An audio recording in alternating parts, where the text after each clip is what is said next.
So you get the 3M filter that is the purple one, which actually does allergy, bacteria, and virus. It goes all the way to virus, okay? And this is what it looks like. And you'll want to get the biggest size you can because they're all about the same price, and then you get more of the panel inside. So you take it all apart, you take this cardboard off, and then once you get all the cardboard off of the edges, you peel up this metal. Make sure you wear gloves to peel up the metal because it will cut your hands. It's very sharp.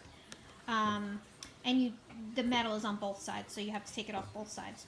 Once you get all of that off and you just have the fabric on the inside, there might be some glue around the edges.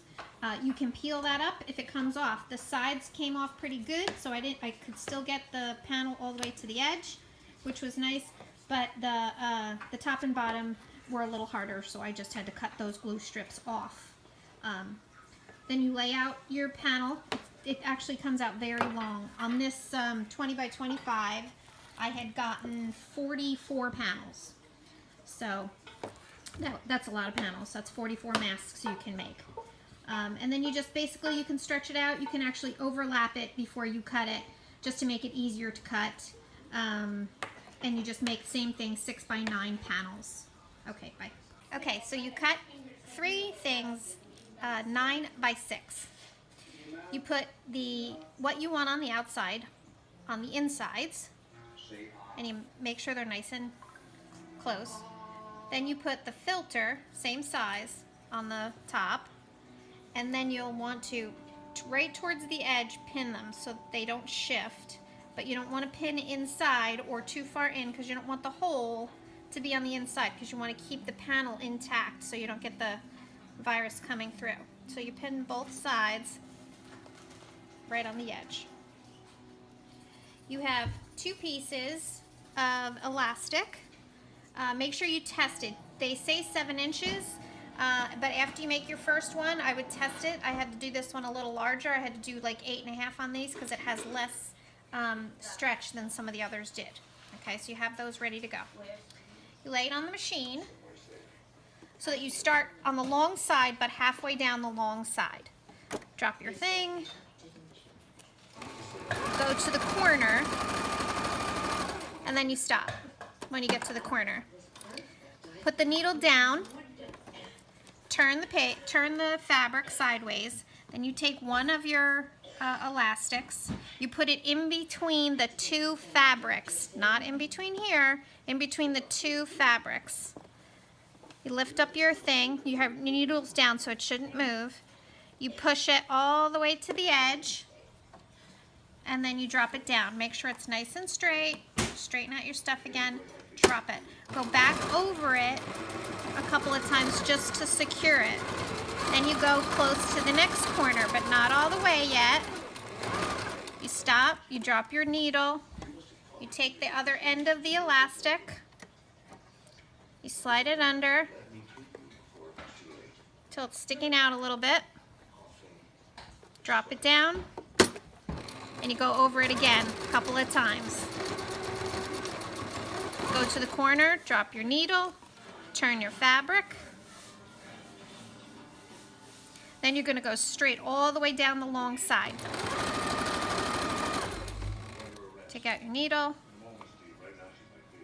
Keep your fabric nice and tight.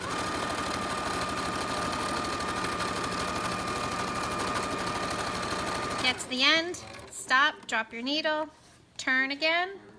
Your other elastic, you put it underneath. Again, the 2 fabrics, you put it underneath.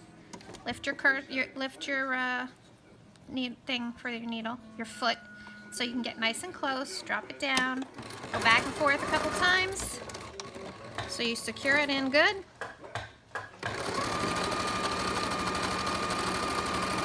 Stop before you get to the edge. Drop your needle so you don't lose your place. Put your thing close to the edge. Drop it down and back and forth a couple times just to secure it. Get to the corner, drop your needle, turn. Now you're only going to go part way here because you have this done, and you're going to go part way here, but you'll leave a space so you can turn it inside out.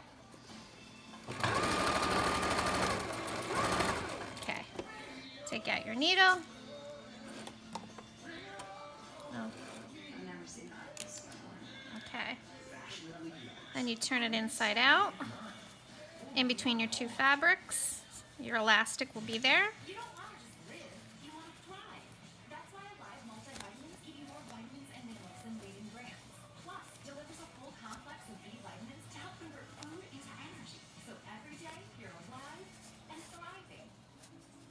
You want to push the corners out. Make sure you push the corners all the way out with your thumb. Skip the rinse. New Finish Quantum with Active Glue technology, designed to clean without pre-rinsing.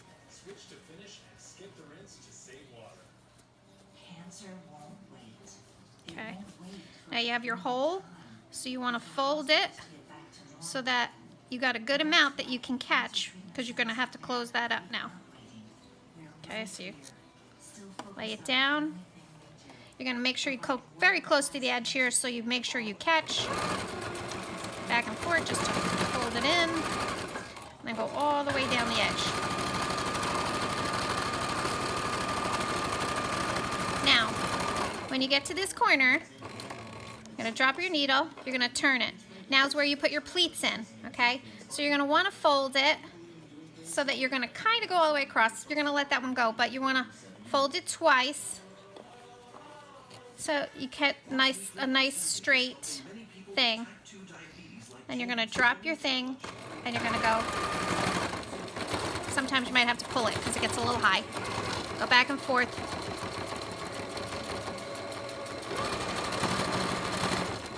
You get to the end, drop your needle, you turn, and you're just going to close this end. I mean, it's already closed. You're just going to put another stitch down the edge. Get to the corner, drop your needle, turn it. Now you want to make sure you keep your pleats the same direction and try to get them as straight as you can all the way across so that it has like nice folds. Drop your foot, go back and forth twice.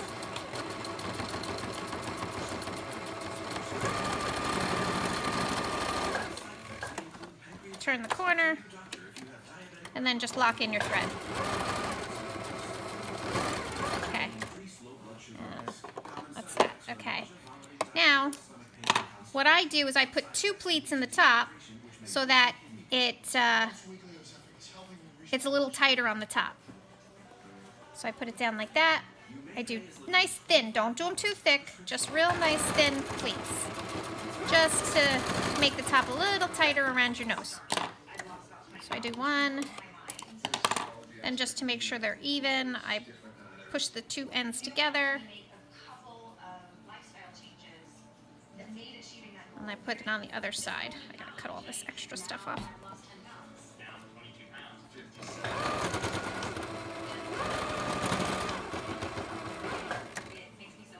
Ah, my thread broke. Anyway, if my thread didn't break, I would be right there, and I'd have another pleat right here. And then that's it. And you're all set to go. All right, thanks.